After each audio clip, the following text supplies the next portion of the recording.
ये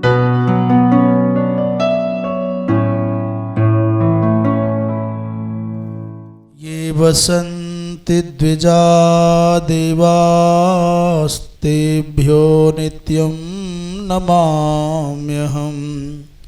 नमो गोभ्यः श्रीमतीभ्यः सौरभेभ्य एव च। नमो ब्रह्मसुताभ्यश्च पवित्राभ्यो नमो नमः। या विद्या शिवकेशवादिजननी या वै जगन्मोहिनी या पञ्चप्रणवद्विरेफनलिनी या चित्कलामालिनी या ब्रह्मादिपिपीलिकान्ततनुषुप्रोता जगत्साक्षिणी सा पायात् परदेवता भगवती श्रीराजराजेश्वरी। कृष्णाय वासुदेवाय हरये परमात्मने प्रणतक्लेशनाशाय गोविन्दाय नमो नमः। श्रीमन्नारायण नारायण नारायण श्रीमन्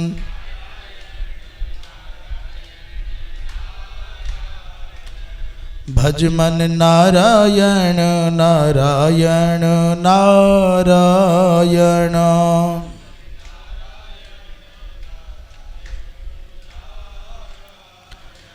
श्रीमन्नारायण नारायण नारायण।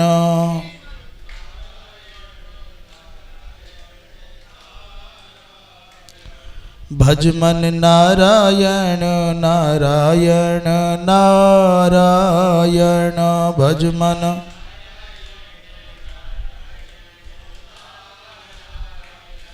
बोलो नारायण नारायण नारायण बोलो।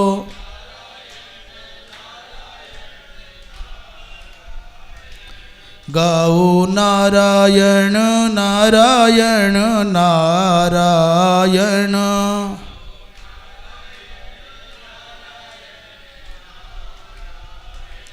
श्रीमन्नारायण नारायण नारायण श्रीमन्नारायण। भजमन नारायण नारायण नारायण भजमन।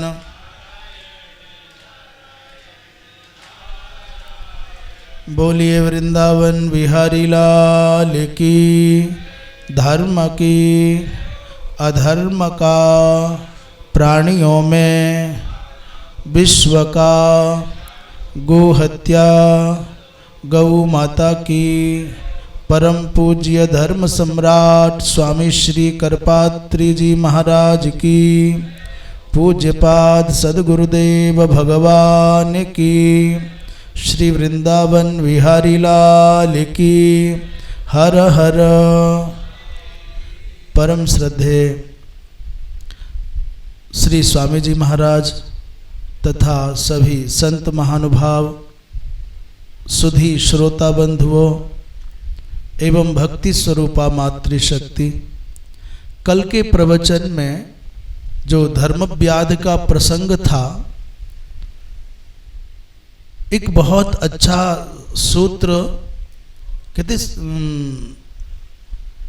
किसी व्यक्ति को श्रेष्ठ कहा जाए तो श्रेष्ठता का आधार क्या है। कोई महानुभाव बहुत अच्छे हैं, बहुत श्रेष्ठ हैं, तो क्या कारण है कि उन्हें श्रेष्ठ माना जाए। बड़े पद के कारण या बड़े कद के कारण या बड़े धन के कारण या क्या। कहते त्रीण्येव तु पदान्याहुः सताम व्रत मनुत्तमम् न चैव द्रुह्येत दद्याच्च और सत्यम चैव सदा बदेत। 3 बात जिस महानुभाव में, महापुरुष में हो, उन्हीं को श्रेष्ठ मानना चाहिए, उन्हीं को महापुरुष मानना चाहिए। वो क्या है? बोले न चैव द्रुह्येत। किसी भी प्राणी के प्रति जिनके मन में द्रोह का भाव नहीं होता।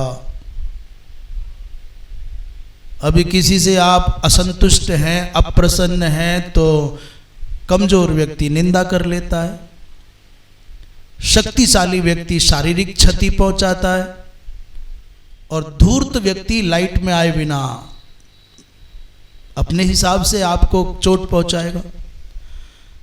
श्रेष्ठता का आधार है कि किसी भी प्राणी के प्रति आपके चित्त में द्रोह का भाव न आवे। आप श्रेष्ठ हैं। अब दूसरे के पास में पैमाना लेकर के मत जाना कि नाप लो इसमें ऐसा है कि नहीं। अपने आप को देखो। यदि छल करके, कपट करके, चालाकी करके, बेईमानी करके, मीठा बोल करके दूसरे को ठगना चाहते हो, तो आपके अंदर श्रेष्ठ होने के जो गुण हैं वो नहीं आ सकते।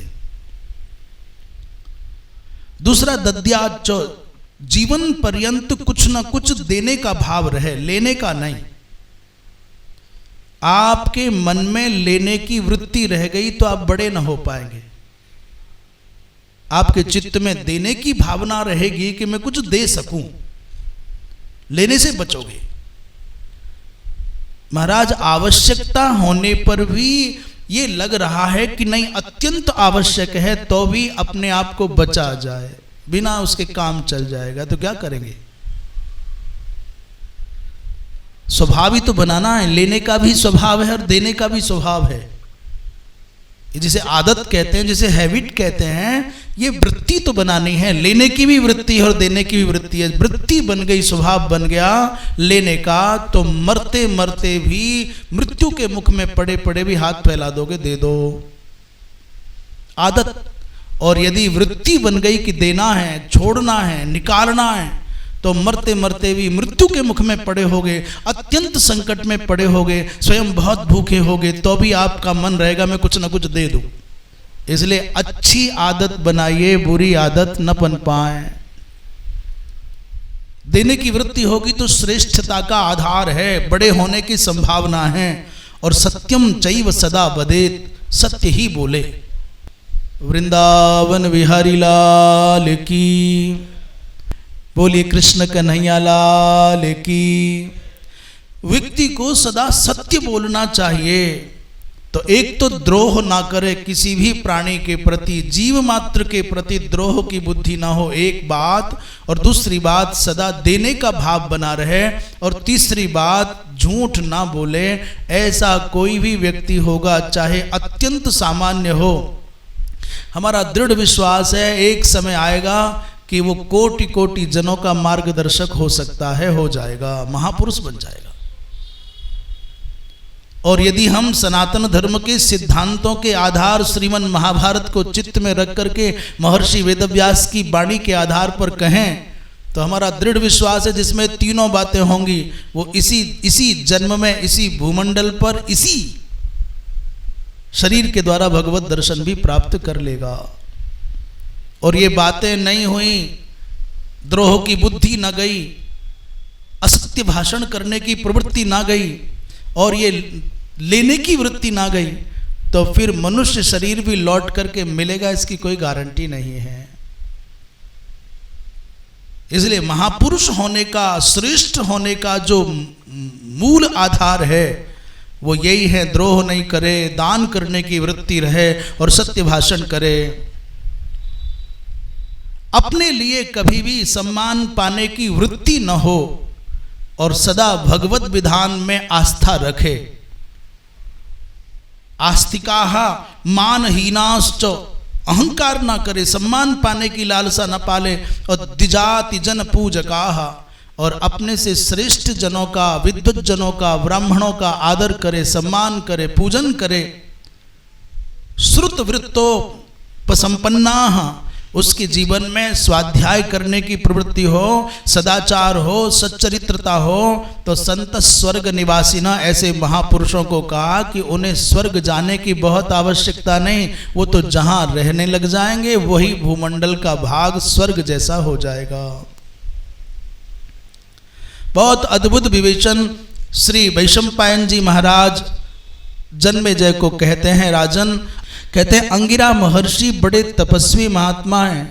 एक बार अग्निदेव को अत्यंत श्रम हो गया और इतने थकान में आ गए अग्निदेव, हव्य का भार ढोते ढोते, कि उनको विश्राम करने की भावना आ गई। जिस समय अग्निदेव विश्राम की मुद्रा में गए तो उनके वंश में एक ऋषि हुए हैं अंगिरा। उन अंगिरा नामक महर्षि ने अग्निदेव के दायित्व को ग्रहण किया और उस समय अग्नि जब धरती में समा गए तो धरा पर अग्निदेव के संसर्ग से क्या परिवर्तन हुआ?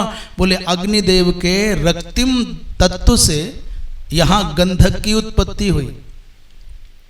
अग्निदेव जब धरा में विलीन हुए तो उनके रक्त का संस्पर्श भूमंडल के जिस भाग को हुआ वहां गंधक हो गई।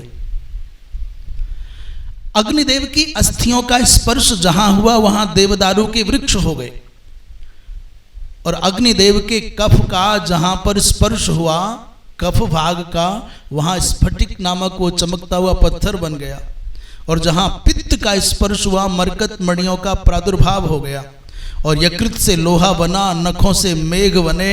उन दिनों जब अग्निदेव धरा के अंदर सन्निहित थे उस समय अंगिरा नामक महर्षि ने इस अग्नि के दायित्व का निर्वाह किया था। बोलिए वृंदावन विहारी लाल की। धर्मराज कहते हैं महर्षि भगवान स्कंद कार्तिकेय के उत्पत्ति से संबंधित बड़ी विचित्र कथा सुनने में आती है। उनको भगवान शंकर का पुत्र भी माना जाता है और अग्नि का पुत्र भी माना जाता है और कार्तिकेय भी कृत्तिकाओं का पुत्र भी माना जाता है। ये कार्तिकेय हैं कि भगवान शंकर के पुत्र हैं कि अग्निदेव के पुत्र हैं, ये क्या रहस्य है? श्री मार्कंडेय जी महाराज कहते हैं कि एक समय दैत्यों के आतंक से देवता बहुत पीड़ित। दो कन्याएं हैं, सगी बहनें हैं, देवसेना और दैत्य सेना। दैत्यों ने पहले, विशेषकर केशी का नाम आ रहा है, केशी नामक दैत्य ने सबसे पहले दैत्य सेना का हरण किया और उसको अपने में मिला लिया। उसकी दृष्टि देवसेना नामक पुत्री पर भी, कन्या पर भी है और केसी ने उसका हरण भी कर लिया। देवसेना चिल्लाई, देवराज इंद्र को आमंत्रित किया, भगवान बचाओ बचाओ। देवराज इंद्र ने केसी को मार करके महाराज इस देवसेना की रक्षा की। देवसेना ने कहा भगवान आपने मेरी रक्षा की, उसके लिए आपको धन्यवाद है। और इंद्र फिर चिंतन करने लग गए कि देवसेना के निमित्त कोई उत्तम वर प्राप्त हो जाए। अब ये वर कहां से प्राप्त हो? उन्हीं दिनों तारकासुर का आतंक बढ़ता जाता था। तारकासुर के आतंक से सब देवता अत्यंत पीड़ित और तारकासुर ने जो वरदान मांगा था तपस्या करके, वो वरदान था कि मैं भगवान शंकर के पुत्र के द्वारा, और वो भी 5 माने अति अल्प काल का बालक हो तो मारा जाऊं। तारकासुर ने ऐसा वरदान क्यों मांगा? बोले उससे पहले भगवान शंकर का विवाह माता सती के साथ हुआ था और माता सती दक्ष के पिता के यज्ञ में अपना देह छोड़ करके दिव्य धाम को गई। भगवान शंकर जंगल में एकाकी भटकते, अब सुख सोवत सोच नहीं और भीख मांग भव खाए और सहज एकाकिन के भवन कबहू की नारी खटाए। भगवान शंकर जब माता सती चली गई तो भिक्षाटन करके भूमंडल पर भ्रमण करते हैं और आनंद से शमशान में विश्राम कर लेते हैं, अकेले व्यक्ति। और विवाह की तो कल्पना ही कौन करे। उस तारकासुर ने सोचा कि भगवान शंकर का ना तो विवाह होगा और ना ही फिर उनका पुत्र होगा और ना ही मेरी मृत्यु होगी। इसलिए वरदान भी मांगा तो भगवान शंकर के पुत्र, और वो भी अत्यंत अल्पकालीन अल्प अवस्था वाले बालक से मेरी मृत्यु हो। देवताओं ने विचार विमर्श किया महात्माओं के साथ, ऋषियों के साथ बैठ करके, और उस समय एक बड़ी विचित्र घटना घटी। भगवान शंकर के पुत्र के द्वारा मृत्यु हो, ये कैसे संभव है? देवराज इंद्र, अग्निदेव और ये वशिष्ठ आदि महात्मा, ये सबके सब एक यज्ञ में सम्मिलित हुए और विचार विमर्श करते हैं भगवान कैसे समाधान हो। उसी समय माघ का महीना था। माताएं, ऋषियों की पत्नियां, सप्त की सप्त माताएं प्रातःकाल स्नान करती, माघ स्नान, और स्नान करके एक दिन ठंड से कांपती हुई माताओं ने सोचा कि चलो अग्नि ताप लें। कहते हैं माघ में स्नान करके अग्नि तापना नहीं चाहिए। उस समय अग्निदेव को भगवान शंकर के संबंध से कोई तेजस तत्व की प्राप्ति हुई। महाभारत में कुछ अलग ढंग से कथा है और शिव पुराण आदि में कुछ भिन्नता से कथा है। तो भगवान शंकर के इस तत्व को उन अग्निदेव ने क्या किया, उन 6 माताओं में एक जो 7वीं माता है जिनका नाम है अरुंधति।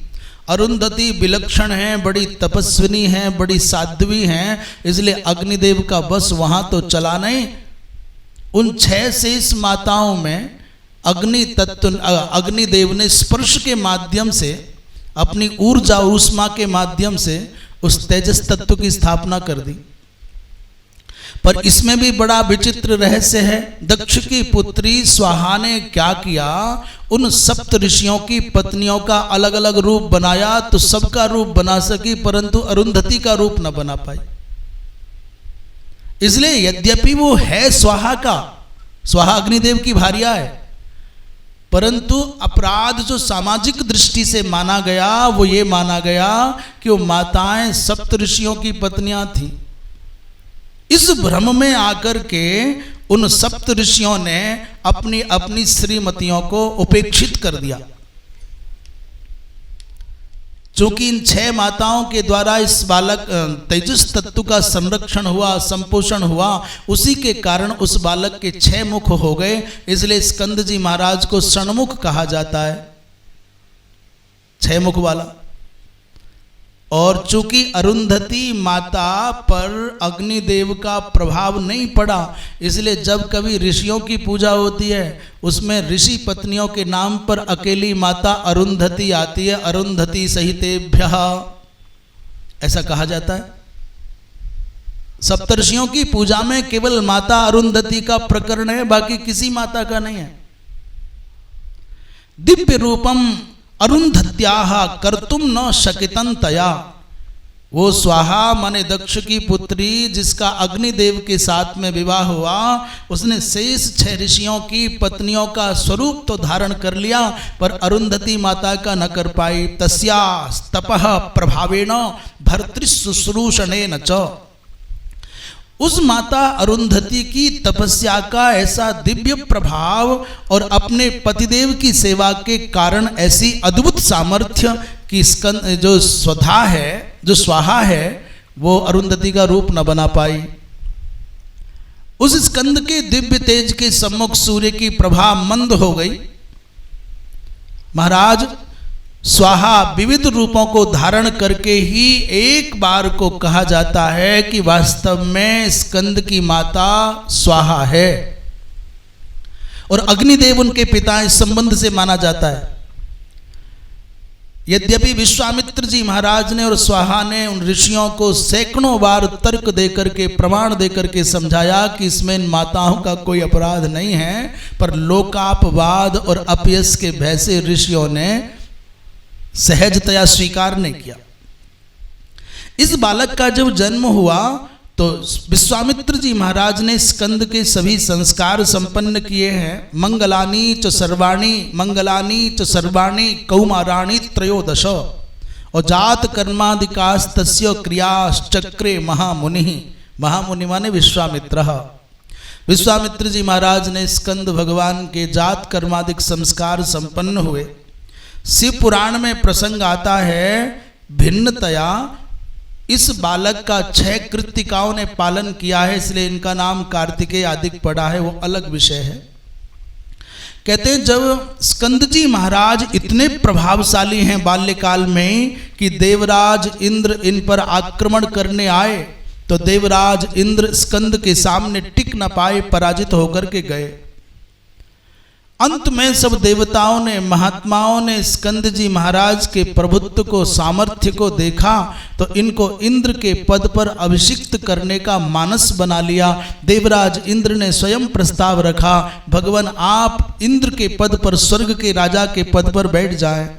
परंतु स्कंद जी महाराज ने कहा, भाई हमको पद लिप्सा नहीं है, हमको पद प्रतिष्ठा की आवश्यकता नहीं है, हम ऐसे ही ठीक है। अंत में जब बात नहीं बनी तो देवसेना उन दिनों कुंवारी थी। इंद्र ने प्रस्ताव रखा, भगवान लोक मंगल के लिए आप देवसेना के स्वामी बन जाएं। देवसेना के साथ में विवाह हुआ है, इसलिए श्री स्कंद जी महाराज, कार्तिकेय जी महाराज देवसेना के स्वामी बन गए। जितनी देवताओं की सेना है उसके अधिपति बन गए, सेनापति बन गए। दानवानाम विनाशाय, क्यों? बोले दानवों के विनाश के लिए। और देवानाम अर्थ सिद्धये, माने देवताओं के संकल्प की सिद्धि के लिए। और गो ब्राह्मण हितार्थाय, गौ और ब्राह्मण की रक्षा के लिए स्कंद जी महाराज ने सेनापति का पद प्राप्त कर लिया, स्वीकार कर लिया। भगवान शंकर और माता पार्वती ने स्कंद जी महाराज को स्वर्ण की माला पहनाई और उनका दिव्य भैया अभिषेक हुआ। बृहस्पति जी महाराज के आचार्यत्व में स्कंद जी महाराज को बहुत विशेष पद प्राप्त हुआ। उन्होंने कुक्कुट को अपने साथ में रखा है, अग्निदेव ने कुक्कुट प्रदान किया।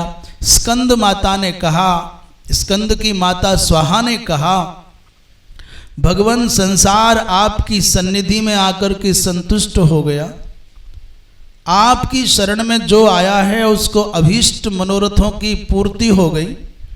पर अभी तक मैं आपकी मां बनने के अनंतर भी कृतकृत्य ना हो पाई। आपकी मां तो बनी, परंतु आज भी मेरा मनोरथ अपूर्ण है। अग्निदेव ने मुझको विधिवत स्वीकार नहीं किया। तो उस समय स्कंद जी महाराज ने घोषणा की, माँ इस संसार में जब भी कोई देवताओं के निमित्त हव्य कव्य अर्पित करेगा, जब ब्राह्मण देवता मंत्रोच्चारण करके देवताओं के निमित्त हव्य प्रदान करेंगे, होस्यन्त्यग्नौ सदा देवी स्वाहेत्युक्ता समुद्धृतम। स्कंद भगवान ने कहा, मैया जब भी कोई ब्राह्मण देवता, मंत्रज्ञ ब्राह्मण देवता अग्नि में आहुति देगा देवताओं के निमित्त, उस समय स्वाहा अर्थात आपका नाम लिए बिना आहुति यदि देगा तो फिर उसका कोई फल न होगा। इसलिए कहा जाता है कि जब स्व के बाद में जो आ है और हा से पहले का जो आकार है, इस अवस्था में इस पल पर आहुति अग्नि में जानी चाहिए, स्वाहा आहुति जानी चाहिए। और यदि स्वाहा नहीं बोला तो फिर आप कितना भी विधि पूर्वक अग्नि में आहुति दो, उसका कोई फल नहीं हो सकता। स्कंद जी महाराज ने घोषणा कर दी। दिव्य रथ पर बैठ करके भगवान शंकर की पूजा करने के लिए रथेना दित्य वर्णेना पार्वत्या सहित प्रभु और सहस्रम तस्य सिंगानाम तस्मिन युक्तम रथोत्तमे। स्कंद जी महाराज भगवान शंकर अपने पिता, ब्रह्मा जी ने कहा भगवान स्कंद से आपके शंकर जी पिता हैं, तो स्कंद जी महाराज ने भगवान शंकर का, मैया पार्वती का पूजन किया और 1000 सिंहों से युक्त रथ पर सवार होकर के भद्रवट की ओर आए हैं। उसके बाद दैत्यों के साथ संघर्ष हुआ।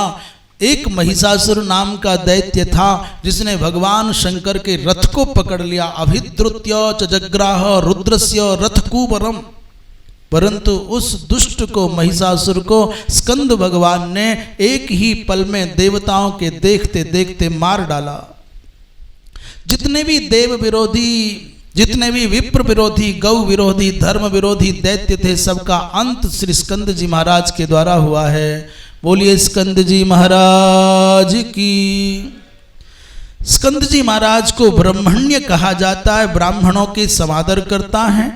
ब्रह्मजः अर्थात ब्रह्म कहते हैं शिव को, तस्मात् जातः ब्रह्म, जो भगवान शंकर के पुत्र हैं। और ब्रह्मविद माने ब्रह्म माने परमात्मा, तम वेत्तीति ब्रह्मविद, ये परमात्मविद हैं। और ब्रह्मेशय ब्रह्मणि शेते इति ब्रह्मेशय, ये ब्रह्मनिष्ठ महापुरुष हैं। ब्रह्मज्ञों में महाराज ये श्रेष्ठतम हैं।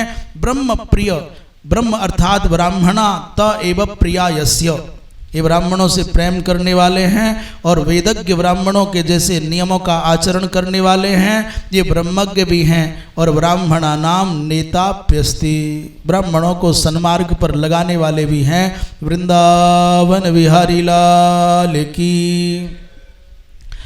एक समय वैशंपायन जी महाराज कहते हैं, जन्मे जैसे हे राजन, जब पांडव वनवास काल में अपने अंतिम वर्ष का 12वें वर्ष का उपभोग कर रहे थे, समय यापन करते थे, तो एक समय भगवान कृष्ण अपनी धर्म पत्नी सत्यभामा आदि के साथ चल करके पांडवों का उत्साह वर्धन करने आए, उनको सांत्वना देने आए। पुरुष वर्ग अपने स्तर पर चर्चाओं में संलग्न हो गया।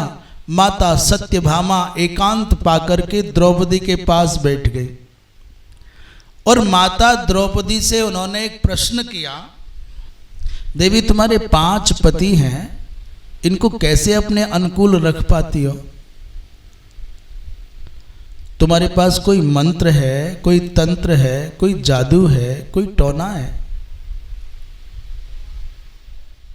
क्या उपाय है जो तुम इन सबको अपने अनुकूल कर पाती हो, अपने बस में रखती हो? कोई वशीकरण मंत्र जानती हो क्या? माता द्रौपदी आश्चर्यचकित होकर के सत्यभामा को देखती और कहती रही, क्या बातें करती है बहन तुम? बहन मेरे पास तो एकमात्र वशीकरण मंत्र है, निष्कपट भाव से, निस्वार्थ भाव से सेवा करना। सेवा, सच्चरित्रता, आज्ञा पालन के अतिरिक्त संसार में कोई और साधन मेरी दृष्टि में नहीं हो सकता। एक साध्वी स्त्री, यदि कोई स्त्री मन में सोचे कि मैं मेरे पति को अपने बस में करने के लिए जादू टोना करूं और या मैं कोई तंत्र मंत्र करूं या किसी पीर फकीर पर जाऊं, तो ये बहुत बड़ा पाप हो जाए। इतना नहीं करना चाहिए। सत्यभामे, तुमने मुझसे जो प्रश्न किया है ना, ऐसे विचार तो दुराचारिणी स्त्रियों के होते हैं। जो स्त्री अपने पति को बस में करने के लिए जादू टोना की बात करती है, ये अच्छा नहीं है। असत स्त्रीणाम समाचारम सत्ये माम अनुपृच्छसि, ये तो बहुत अच्छा चरित्र नहीं होता उस स्त्री का जो अपने पति को सेवा के अतिरिक्त किसी अन्य प्रकार से बस में करना चाहती है।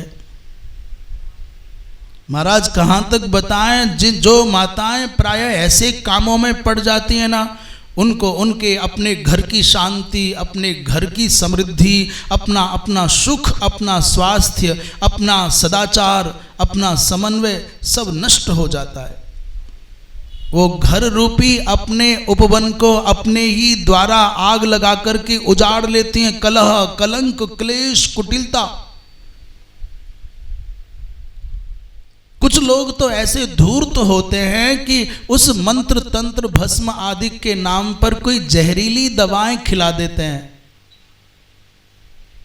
उससे पतियों का पौरुष चला जाता है, उससे उनको विक्षेप माने पागलपन के दौरे पड़ने लग जाते हैं। हम अपने मन से नहीं कह रहे। अमित्र प्रहितांश चापी गदान परम दारुणान मूल प्रचारैर्हि विषम प्रयच्छन्ति जिघांसवः।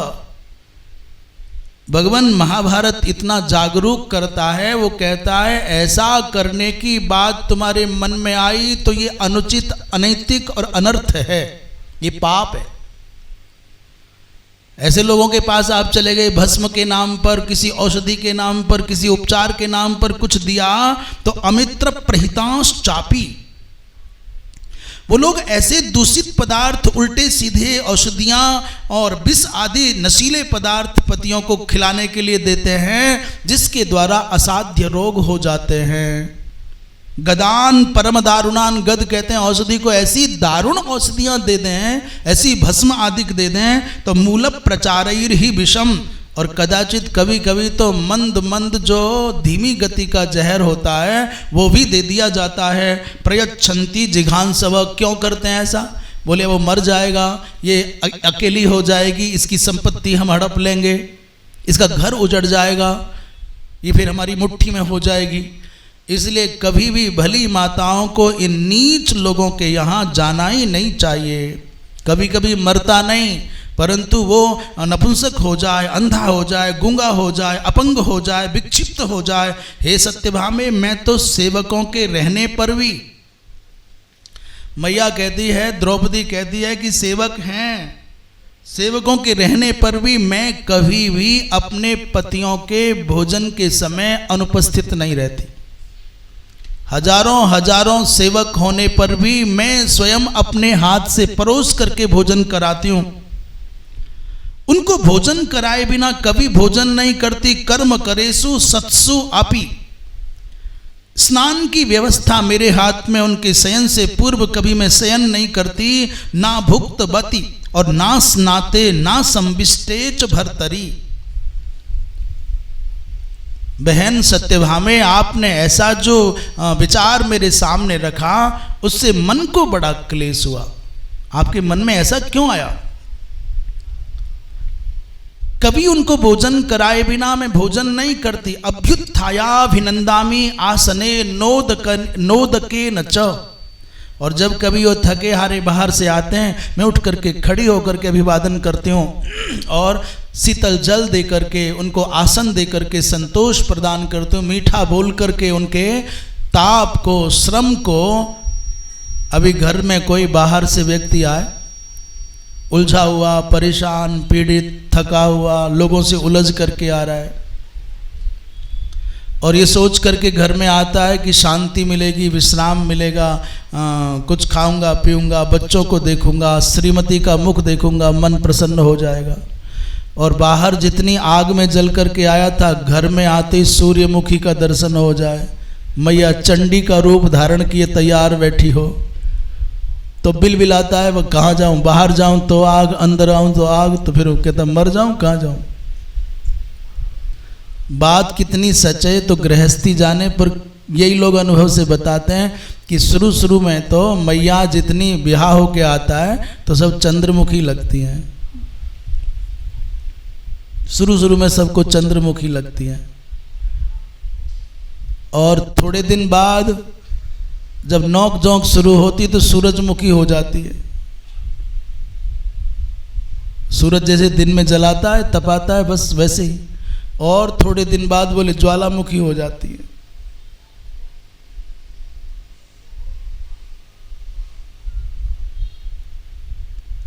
आलस्य रहित होकर के समग्र कार्यों को मैं अपने हाथ में रखती हूं और मैं कभी दरवाजे पर नहीं बैठती।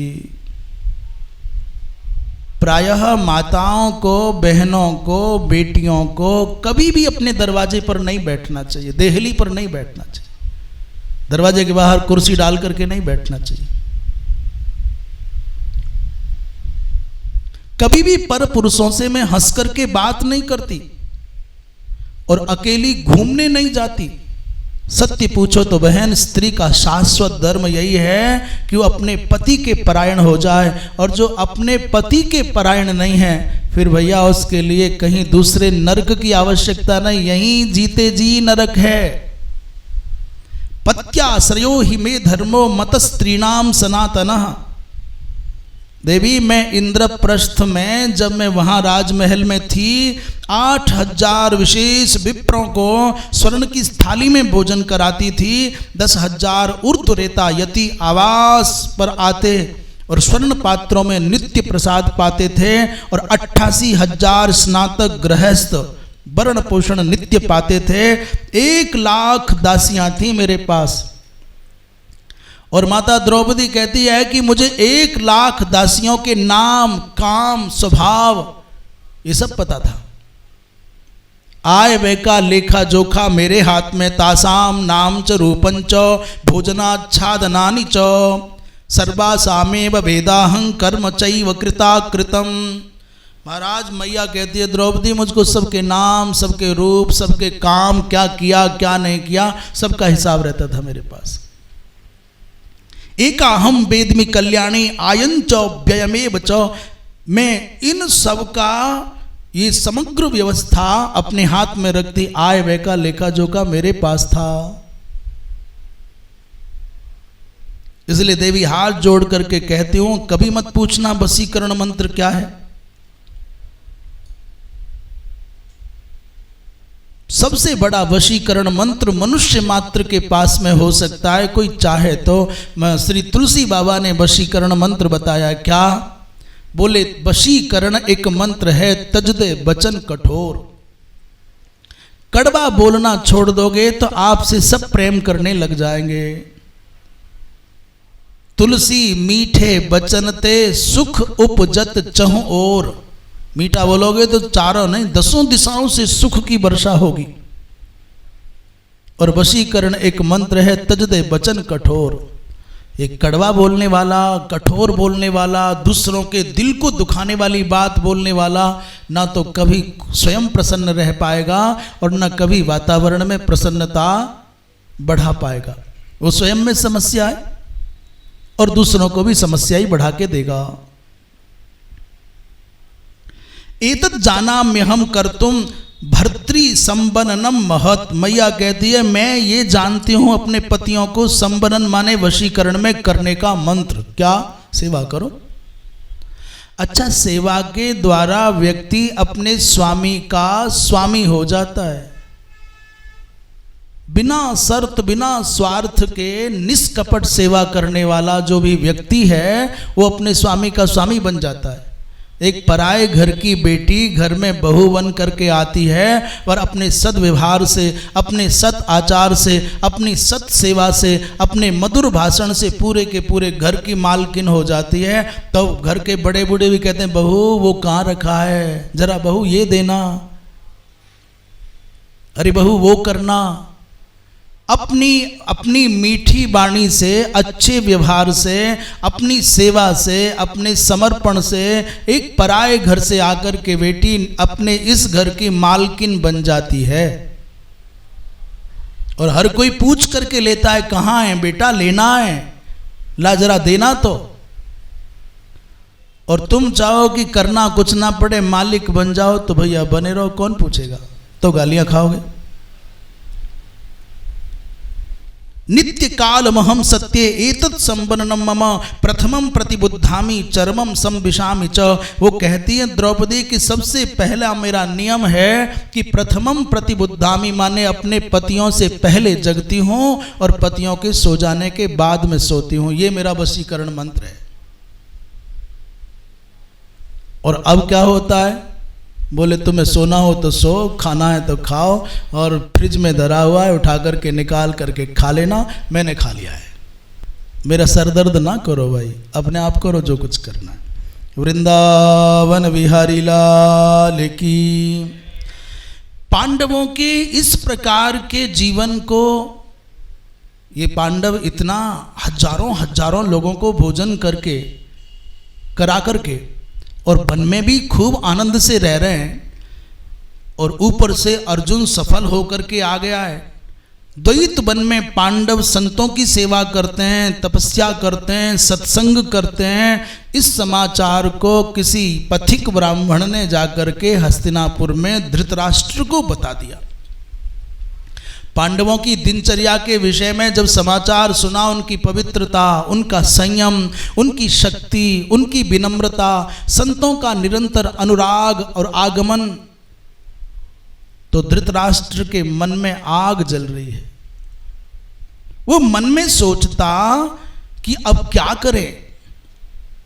एक दिन आएगा जब महाभयंकर युद्ध होगा तो भीम और अर्जुन के सामने ये मेरे पुत्र कभी नहीं टिक पाएंगे, क्योंकि पांडवों ने वन में रह करके तप करके संघर्ष करके अपनी शक्ति का संचय किया, और मेरे अभागे पुत्र, दुष्ट पुत्र इस राजभवन में रह करके सुख भोगना चाहते हैं, ये कभी सुरक्षित नहीं रह पाएंगे। इधर जब कौरवों को पता चला, अर्थात कर्ण, दुर्योधन को, शकुनी को और दुशासन को पता चला कि पांडव द्वैत वन में आ गए हैं, तो बैठे बैठे योजना बनाते हैं, इन्हें कैसे मारें, इनको कैसे दुखी करें। ये 12वां साल चल रहा है। इसलिए विचार किया कि श्रीहीन पांडवों के मन में ग्लानि भरनी है, तो जाएं हम लोग, बड़े राज समाज के साथ में जाएं, बड़े लाव लश्कर के साथ में जाएं, बड़े सैन्य दल के साथ में जाएं, और बहाना केवल घोष यात्रा का होगा, गायों की गणना का होगा, परंतु हम लोग वहाँ उत्सव करेंगे, नाचेंगे, गाएंगे, खूब भंडारा चलेगा और पांडवों को जलाएंगे, उनको दिखाएंगे कि मौज क्या होती है, आनंद क्या होता है। महाराज, उद्देश्य मात्र कर्ण कहता है कि एक बार किसी प्रकार चलते वन में, यद्यपि हां नहीं करना चाहते थे धृतराष्ट्र, परंतु शकुनी ने बड़ी चतुराई से कहा कि महाराज, गायों की गणना करना बहुत आवश्यक है, हमारी कितनी राज्य की गाय हैं ये जानना बहुत आवश्यक है, कितनी वृद्धि हुई। जो राजा अपने राज्य के विभिन्न विभागों पर सूक्ष्म दृष्टि नहीं रखता, वो राजा लुट जाता है, उसका राज्य मिट जाता है। इसलिए अनुमति दो, तो दे दी अनुमति, जाओ भाई। पर इस बार विदुर जी महाराज से और बाबा भीष्म से परामर्श नहीं किया। यथा कथनचित शकुनी ने चतुराई से नाना करते हुए भी धृतराष्ट्र से घोष यात्रा की अनुमति प्राप्त कर ली और तैयारी पहले हो गई। कुछ लोग होते हैं जो अपने मन की भावना को प्रार्थना के रूप में अपने जिनसे उन्हें परामर्श लेना है, जिनसे अनुमति लेनी है, जिनको वो अपने से कुछ बड़ा मानते हैं, उनके पास रखते हैं। महाराज ये विचार है, गुरुजी ये विचार है, पिताजी ये विचार है, भैया ये विचार है, आप यदि कहें तो करें और आप मना करते तो नहीं करते। ये है हमारी सनातन धर्म की शिष्ट परंपरा, अपने बड़ों से आज्ञा लेकर के कुछ भी करना। अब दूसरी क्या है, मन में ठान लिया है कि करना है, अब जाओ सूचना दे दो, बता दो 4 तारीख को बद्रीनाथ जाना है। जाऊं कि न जाऊं, ये है आपको, आपने अपना जिनको अपना मानते हो उनके सामने आपने विकल्प रखना है, वो कहें तो जाएं, न कहें तो न जाएं। ये आज्ञा का पालन। ये दूसरा है केवल सूचना देना, समाचार देना, केवल संदेश देना, आपकी स्वीकृति की आवश्यकता नहीं है, निर्णय दे दिया हमें जाना है। और इससे भी ऊंची कोटि की भक्ति है, जा रहे हैं, जाते समय कह दो हम जा रहे हैं, पर ये भी भक्ति है। और इससे भी ऊंची कोटि की भक्ति है, निकल करके चले गए बैग लेकर के, बोले जी आपको बताना भूल गए, हेलो हम चले गए। और इससे भी ऊंची कोटि की भक्ति है, तुम जाओ चूल्हे में और हम जाएं। महाराज, इन लोगों ने तैयारी पहले कर ली, 8,000 रथ रखे हैं, 30,000 हाथी हैं, 9,000 घोड़े हैं, इतना अगणित पैदल सैनिक लेकर के बड़ी भारी तैयारी करके वहां गए जहां समीप पांडव ठहरे हुए थे। एक बड़ा दिव्य सरोवर था, सरोवर से कुछ दूरी पर पांडव टिके हुए थे और सरोवर के इस किनारे पर कौरवों ने अपना डेरा लगा लिया, अपना तंबू गाड़ दिया। महाराज खेलने लग गए, गायों की गणना, गायों का रक्षण, ये तो नाटक था केवल, परंतु खेलते खाते आनंद लेते। एक दिन सरोवर के समीप दुर्योधन के कुछ सैनिक गए तो वहां पहले से सरोवर में गंधर्व स्नान कर रहे थे, खेल रहे थे। गंधर्वों ने कहा भाई दूर जाओ, मनुष्य इस समय हमारे पास नहीं आ सकते, इस जल पर हमारा अधिकार है। दोनों पक्षों में झगड़ा हुआ और अंत में महाराज गंधर्वों ने मार मार करके दुर्योधन के सैनिकों को भगा दिया। रोते चीखते चिल्लाते दुर्योधन का नाम लेते सैनिक आए, महाराज आपके रहते हमको मार दिया गया। तो कर्ण, दुशासन, शकुनी, दुर्योधन और भी अन्य लोग बड़े बड़े शस्त्र अस्त्र लेकर के रथारूढ़ होकर के सरोवर पर लड़ने आए। इतना भयंकर युद्ध हुआ, बातों ही बातों में इतनी बात बिगड़ी कि कर्ण के प्रहारों से दैत्य हजारों हजारों की संख्या में दैत्य मारे जाने लगे, वो गंधर्व मारे जाने लगे। छड़ेन व्यधमत सर्वाम चित्रसेनस्य वाहनीम। चित्रसेन नाम का गंधर्व था, उसकी सेना को कर्ण ने क्षण मात्र में विचलित कर दिया। हजारों यक्ष मारे गए।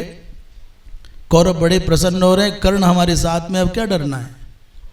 उधर से और प्रहार हुआ, लाखों करोड़ों की संख्या में यक्ष आ गए। कौरवों की सेना भाग खड़ी हुई। महाराज उन्होंने ततो रथात, चित्रसेन ने इतना भयंकर प्रहार किया, बाणों की वर्षा की कि कर्ण के घोड़े मर गए, कर्ण का रथ टूट गया और कर्ण विकर्ण के रथ पर चढ़ करके भाग गया।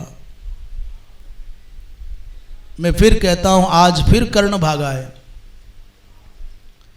ततो रथात अवप्लुप्त्य, रथ से कूदा अपने से, और सूत पुत्रो असी चर्म वृत और गंधर्वा बहु सहस्राः तिलसो व्यधमत रथम। महाराज गंधर्वों ने इसके रथ को तिल तिल करके काट काट करके फेंक दिया। विकर्ण रथमास्थाय, विकर्ण के रथ पर बैठ करके मोक्षाय माने जान बचाने के लिए अश्वा नचोदयत, महाराज भाग गया दूसरे के रथ पर बैठ करके। ये ध्यान नहीं दिया कि मेरा भाई, मेरा मित्र दुर्योधन, जिसने मुझे राजा बनाया, जिसको मैं बड़ी लंबी लंबी हाँकता हूं, इसका क्या होगा। दुर्योधन को घिरा हुआ छोड़ करके, मार खाता हुआ छोड़ करके जान बचा के अकेला भाग गया। गिन लीजिए, सबसे पहले द्रुपद के सामने से भागा, दूसरे नंबर पर द्रौपदी के स्वयंवर में भीमार्जुन के सामने से भागा, और तीसरे नंबर पर राजसूय यज्ञ के समय पर भीम के सामने पराजित होकर के भागा, और चौथे नंबर पर आज यहां चित्रसेन नामक गंधर्व के सामने से जान बचा करके कर्ण भागा। गंधर्वैस्तु महाराजो भग्ने कर्णे महारथे। अतः पता ही नहीं है कहां गया कर्ण। इतना भयंकर युद्ध हुआ, अंत में दुर्योधनम चित्रसेनो विरथम पतितम भुवि। चित्रसेन ने दुर्योधन के रथ को तोड़ा, वो धरती पर गिर पड़ा और दौड़ करके जीवित दुर्योधन को अपनी मुट्ठी में पकड़ लिया। जैसे कोई सिंह झपट्टा मार करके किसी श्रृगाल को पकड़ ले, वैसे ही कांपते गिड़गिड़ाते हुए दुर्योधन को मुट्ठी में बांध लिया, पकड़ लिया और कैद कर लिया। उसके सैनिक रोते रोते भागे। भैया, जो दूसरों को दुख देना चाहता है, ध्यान रखना उसके जीवन में सुख कभी नहीं आ सकता। एक कलयुग है, रिजल्ट थोड़ी देर से जरूर आता है। ये कलयुग है, इसमें पापी विजयी होते देखे जाते हैं, धूर्त कोटि के व्यक्ति, महान निकृष्ट व्यक्ति जरूर खुश होते देखे जाते हैं, परंतु बहुत देर तक ऐसा नहीं हो सकता। नीच व्यक्ति तो अंततः आपको रोते गिड़गिड़ाते क्षमा याचते ही पाया जाएगा। इसलिए कभी भी जो दूसरों का अहित करना चाहते हैं, प्रकृति पहले उनको नीचा दिखाती है। जब दुर्योधन के सैनिक सेवक दौड़े दौड़े आए, धर्मराज से कहा, महाराज आपके छोटे भाई को यक्षों ने पकड़ लिया है, बचाओ बचाओ, कुरुकुल की लाज बचाओ, हस्तिनापुर का ध्वज आज गिर गया है, आपके रहते आज आपके वंश पर कलंक लग गया है, कुल की रक्षा के लिए महाराज खड़े हो जाओ। जैसे ही सुना, भीम तो प्रसन्न हो गए, केवल प्रसन्न नहीं हुए, नाचने लग गए। चलो पाप का अंत हो गया। धर्मराज ने कहा, भीम ये आपसी मामला है। वृंदावन बिहारी लाल की हर हर हर हर। भीम बड़े प्रसन्न हो गए, चलो अच्छा हुआ, पाप कट गया। परंतु धर्मराज युधिष्ठिर का जो चिंतन है वो लोकोत्तर चिंतन है। सामान्य मनुष्य ऐसा नहीं सोच सकता। जिस मनुष्य के चित्त में देवत्व होगा उसी के मन में भाव आएगा। भीम कहता है पाप कट गया, जैसा कर्म करेंगे वैसा फल मिलेगा, बढ़िया रहा। आए थे हमको नीचा दिखाने, चल गया ना पता, मर गया ना। सूत पुत्र कहाँ है? धर्मराज ने कहा, परई ही परिभवे प्राप्ते वयम पंचोत्तरम शतम परस्पर विरोधे तो वयम पंच शतंतु ते। हमारा पारस्परिक विवाद हो, हम भाई भाइयों में कोई झगड़ा हो तो हम 5 हैं और वो 100 हैं। पर यदि हमारे परिवार का विवाद किसी दूसरे के साथ में हो, किसी दूसरे राज्य के साथ में झगड़ा हो, तो फिर हम 5 और 100 नहीं हैं, तो फिर हम 105 हैं। हम आपस में भाइयों में कोई असहमति है, कोई असंतोष है, चल रहा है। कोई परिवार में, हमारे भाइयों में अथवा महात्माओं में, बंधुओं में, चाचा ताऊ के चचेरे तहेरे भाइयों में कोई झमेला है, आपसी झमेला है, तो फिर ठीक है, अपनी बात घर में बैठ करके संभाल लेंगे। पर हमारे परिवार की इज्जत आए, हमारे राष्ट्र की बात है, भारतवर्ष की बात है, आपस में कुछ बात बनती है, ऊंच नीच होती है, तो लड़ लो। जब कभी ऐसी परिस्थितियां आए तो व्यक्ति को थोड़ा विवेक से काम लेना चाहिए। भीम प्रसन्न होते थे, धर्मराज ने कहा नहीं भाई, ये हमारे परिवार की प्रतिष्ठा है, हमारे हस्तिनापुर की प्रतिष्ठा है, इसलिए अपने शत्रु भाव से दुर्योधन को मत देखो। आज अपने हस्तिनापुर की, अपने वंश की प्रतिष्ठा को ध्यान में रख करके देखो। इसलिए भीम, अर्जुन, नकुल, सहदेव चारों जाओ और किसी भी प्रकार से सुयोधन को छुटा करके लाओ। वृंदावन विहारी लाल की। ब्रकोदर अर्थात भीम, अर्जुन, नकुल, सहदेव चारों जाओ और किसी भी प्रकार से दुर्योधन को छुड़ा करके लाना है। भीम ने कहा भैया आप भूल गए क्या लाक्षागृह की आग? आप द्यूत सभा का कपट भूल गए क्या? आपको द्रौपदी का अपमान स्मरण नहीं है क्या? आपको हमारा उपहास उड़ा वो याद नहीं है क्या? इस नीच ने मुझको जहर खिलाया था वो आपकी स्मृति में नहीं है क्या? दुर्योधन खुद ब्रकोदर महाबाहो, भीम आओ, धनंजय महायशः, हे धनंजय आओ, और यमौ मनु धावेताम, हे नकुल सहदेव चल कर के आओ, रक्षार्थम मम सायुधौ, मेरी रक्षा करो। धर्मराज ने किसी भी प्रकार से कौरवों की रक्षा के लिए पांडवों को भेजा है। बड़ा भयंकर संघर्ष हुआ। अंत में अर्जुन के सामने चित्रकेतु टिक न सका। चित्रकेतु ने कहा, चित्रसेन ने कहा, अरे मित्र अर्जुन, तुम मुझे पहचानो ना, मैं देवराज इंद्र के द्वारा इस दुरात्मा दुर्योधन का मान मर्दन करने के लिए, दमन करने के लिए भेजा गया हूं। मेरा दुर्योधन से कोई द्वेष नहीं है। जैसे ही दुर्योधन हस्तिनापुर से चला था पांडवों को, आपको नीचा दिखाने के लिए, उसी समय देवराज इंद्र ने मुझको बुला करके कहा था ये धर्मात्मा पांडवों को क्लेश देने जाता है, जाओ इसको जीवित पकड़ करके लाओ। ज्ञात्वा चिकीर्षितम तेषाम माम उवाच सुरेश्वरः गच्छ दुर्योधनम बद्ध्वा और सहा मात्य मिहानय। अंत में धर्मराज युधिष्ठिर ने किसी भी प्रकार से चित्रसेन के चंगुल से दुर्योधन को छुड़ाया है, और दुर्योधन लज्जित होकर के आंखों में आंसू भरे हुए पांडवों के सामने महाराज आंखें नहीं उठा पा रहा है, लौट करके शिविर में गया, रो रहा है। प्रतिज्ञा कर ली, अनशन करके प्राण त्याग दूंगा, परंतु पांडवों के शत्रुओं के द्वारा दिए गए जीवन को लेकर हस्तिनापुर नहीं जाऊंगा। जैसे दुर्योधन आया तो कर्ण बड़ा प्रसन्न हो गया और कहने लगा भैया बड़े सौभाग्य की बात है, आपने उन गंधर्वों को पराजित करके बड़ा अच्छा किया। सरक्षतांगश्च भृशम व्यपातो व्यपियातो भिपीडितः, मैं तो जान बचा करके प्राणों की रक्षा करने के लिए भाग गया था। रोते हुए दुर्योधन ने कर्ण से कहा भैया मैं पराजित करके नहीं आया हूँ, गंधर्वों को हरा करके नहीं आया। मेरा ये जीवन, जिन पांडवों को जीवन पर्यंत मैंने क्लेश दिया है, दुख दिया है, उन पांडवों के द्वारा दिए गए सांसों पर जी रहा हूँ। मुझे अर्जुन और भीम बचा करके लाए। तैर मोक्षितो हम दुर्बुद्धि ही दत्तम तैरेव जीवितम, ये मैं निराकृता नित्यम और रिपुर येषा महम सदा, जिनके प्रति मेरे मन में सदा द्वेष का भाव भरा रहता था, जिनका मैं नित्य शत्रु था, आज उन्हीं धर्मात्मा पांडवों के द्वारा दिए गए सांसों पर जी रहा हूँ। इसलिए मैं प्रतिज्ञा करता हूं कि तस्मात् प्रायम उपासिष्ये नहीं शक्ष्यामि जीवितुम, जी नहीं सकता।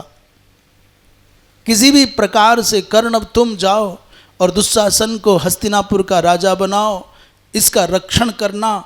दुशासन को राजा बनाने की बात करता है, परंतु सुनते ही दुशासन रो करके धरती पर गिर जाता है और दुर्योधन के चरणों को पकड़ करके कहता है अश्रुकंठः।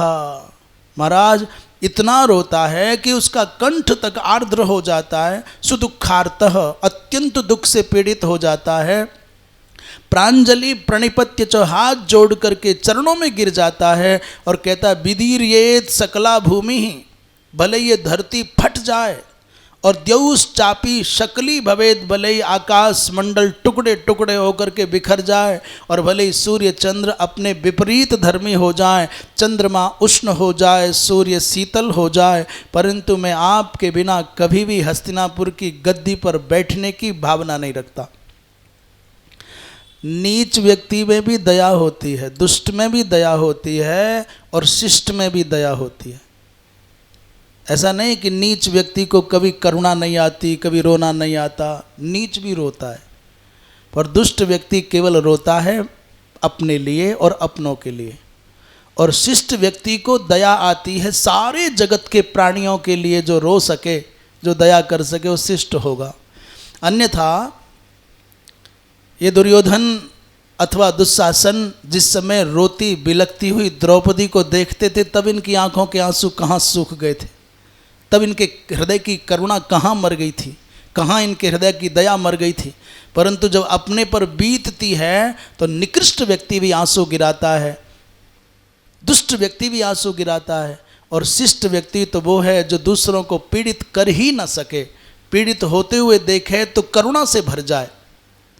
आज दुर्योधन रो रहा है, आज दुशासन भी रो रहा है, दया दोनों में, परंतु शिष्ट की दया जीव मात्र के प्रति होती है और अशिष्ट दुष्ट की दया केवल अपने लिए होती है।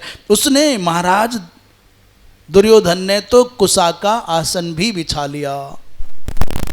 दर्भास्तरणमास्तीर्य निश्चयाद धृतराष्ट्रजः, और संस्पृश्यापः शुचिर्भूत्वा भूतले समुपस्थित। धरती पर कुशा का आसन बिछा करके आचमन प्राणायाम करके बैठ गया, अब नहीं जाता कहीं। कर्ण ने समझाया तो भी बात नहीं मानता, शकुनी ने समझाया तब भी बात नहीं मानता, दुशासन समझाता है तब भी बात नहीं मानता। अब ये जीवन लेकर के मैं हस्तिनापुर नहीं जाऊंगा। गजब ये हुआ कि यहाँ तो लगता है कौरव और पांडव लड़ रहे हैं, पर सच्ची पूछो कौरव और पांडव नहीं लड़ रहे। ये दैत्य और देवता लड़ रहे हैं। ये देवताओं का और असुरों का युद्ध चल रहा है। पांडवों की चिंता देवता करते हैं और कौरवों की चिंता दैत्य करते हैं। जब कोई समाधान ना निकला तो आपातकालीन बैठक की पाताल लोक में दैत्यों ने, आपातकालीन बैठक समझते हो, संकट काल में अनायास जो आहूत की जाती है बैठक, वो बुलाई गई और दैत्य लोक के, पाताल लोक के बड़े बड़े सब दैत्य बड़े बूढ़े बैठे। विचार हुआ क्या करें, हमारा पक्ष लेने वाला दुर्योधन आज अनशन करके बैठा है, तो एक कृत्या को उत्पन्न किया। उस कृत्या के द्वारा बलात् दुर्योधन का शरीर तो रह गया यहीं, उसके सूक्ष्म शरीर का आकर्षण करके, और कोई कोई टीकाकार कहते हैं नहीं पूरा ही दुर्योधन लेकर के वो कृत्या चली गई पाताल लोक। यहाँ तो आसन पर बैठा है, अनशन करने की भावना से लोग समझ रहे हैं कि वो तपस्या कर रहा है, और उसको पकड़ करके पाताल लोक में कृत्या ले गई। जब पाताल लोक में बुलवा लिया और समझाया, कहा वत्स हम दैत्यों ने सुदीर्घ काल तक भगवान शंकर की आराधना की। दैत्य कहते हैं हमने बहुत दिनों तक भगवान शंकर को मनाया, प्रसन्न किया, और क्या कहा, प्रभु हमारा पक्षधर धरती पर कोई अत्यंत बलवान व्यक्ति होना चाहिए। भगवान शंकर प्रसन्न हो गए और अपने हाथों से वज्रसार में सत्व लेकर के दुर्योधन का निर्माण प्रारंभ कर दिया। ये कथा बड़ी विचित्र है। भगवान शंकर माता पार्वती से कहते हैं देवी तुम रहना बाहर, अंदर नहीं आना, मैं बड़ा काम कर रहा हूँ। और इस बात का पता केवल भगवान शंकर को है, किसी और को नहीं। उधर बृहस्पति जी का माथा खटका। उन्होंने कहा रे भगवान शंकर कई दिन से गायब हैं, ये दैत्य कोई ना कोई आराधना करते हैं। उन्होंने अपना कोई गणितीय अनुमान लगाया, कोई तंत्र मंत्र के द्वारा तत्व को जाना और इंद्र को बताया गड़बड़ हो जाएगी सब। तो कैसे करें महाराज, भगवान शंकर को कैसे रोकें? तो बोले नारद जी को बुलाओ। देवर्षि नारद बुलाए गए। नारद जी से कहा भगवान अब आपके हाथ में है देवताओं के प्राण। भगवान शंकर ऐसी मूर्ति बनाते हैं दैत्यों के आग्रह पर जिसको त्रैलोक्य में कोई मार न पाएगा।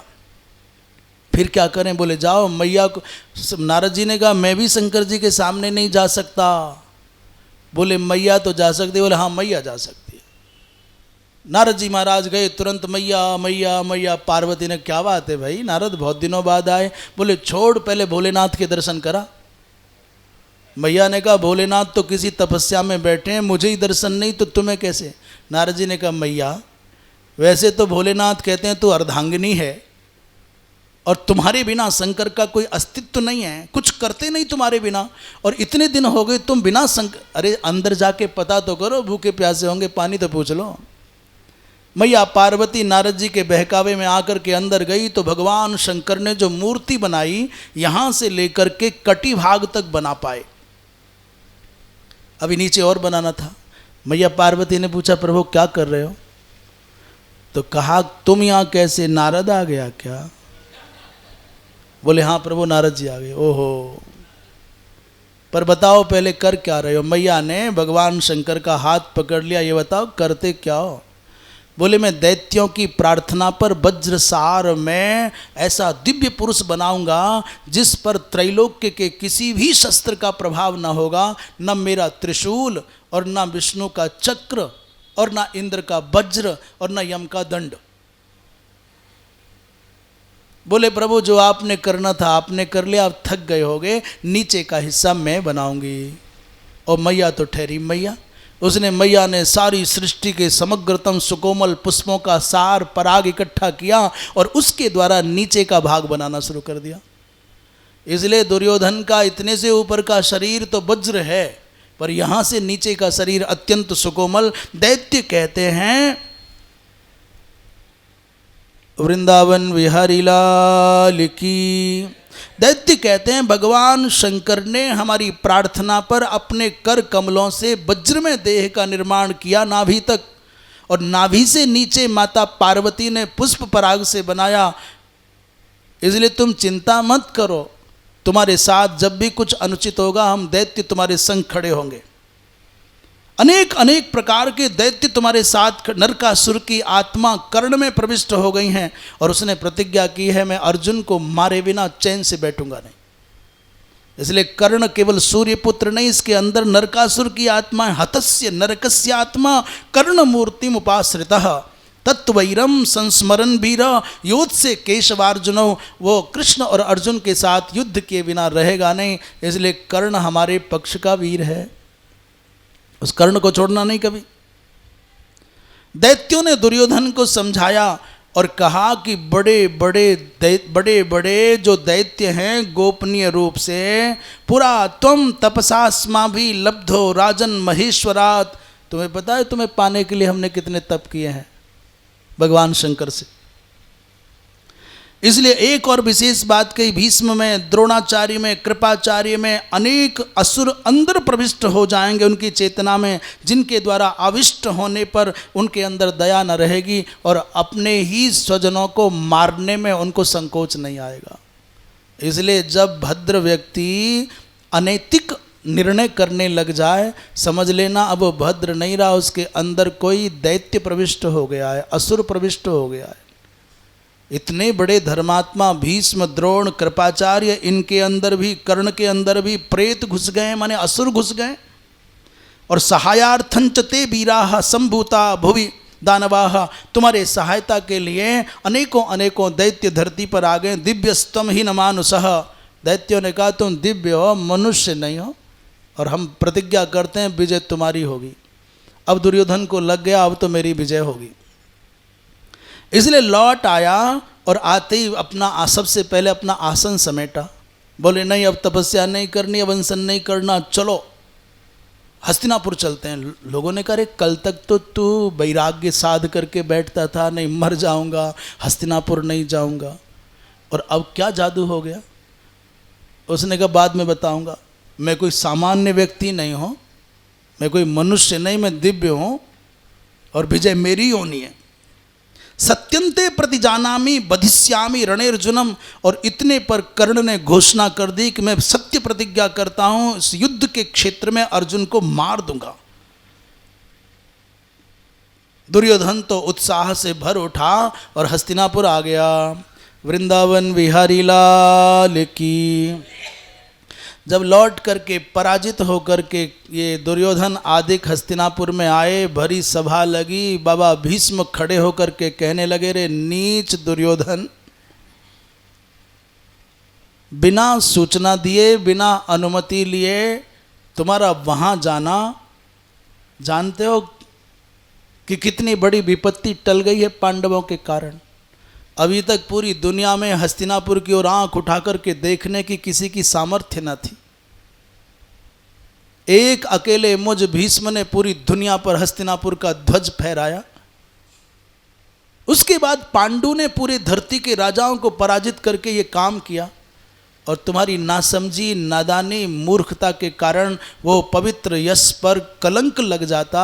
यदि आज धर्मराज युधिष्ठिर विवेक से काम न लेते, निर्लज्ज, अब तो तुमको शर्म आनी चाहिए। इन पांडवों के द्वारा दिए गए जीवन को जी रहे हो तो थोड़ा तो तुमको धर्म में रुचि बढ़नी चाहिए। अभी तुम्हारी आंख नहीं खुलती।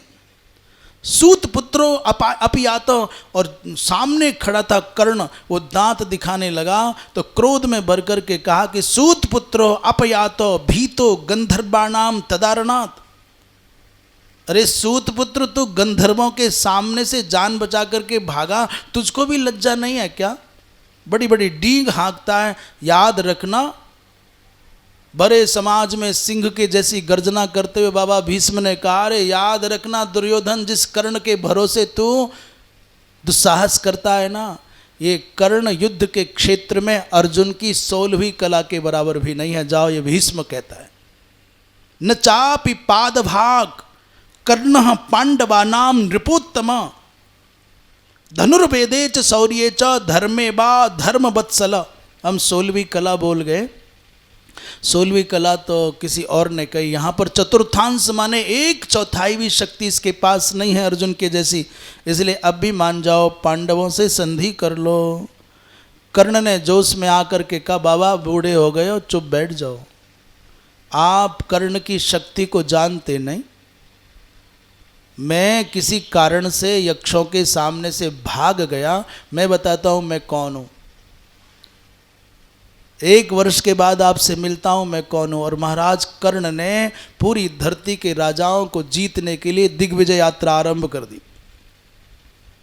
अकेला जाऊंगा, केवल अकेला। शुभ मुहूर्त में मंगलाचरण करके कर्ण प्रस्थान करता है और सबसे पहले द्रुपद के साथ में युद्ध होता है और द्रुपद को पराजित कर देता है।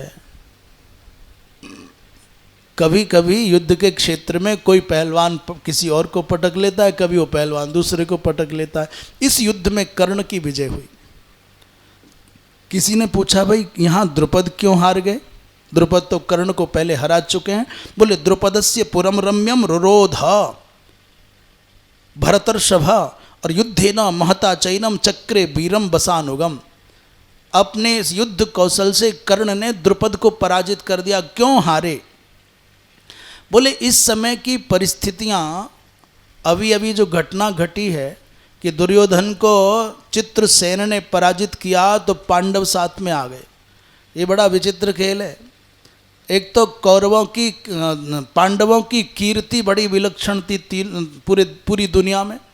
ऊपर से अभी अभी दुर्योधन जब शत्रुओं के बस में, गंधर्वों के, यक्षों के बस में आ गया तो इसको बचाने के लिए पांडव आ गए। लोगों को लगता है इन पांडवों का कोई भरोसा नहीं है, नैतिकता के चक्कर में पड़ करके हम ये कर्ण हार जाए तो कहीं लड़ने ना आ जाए।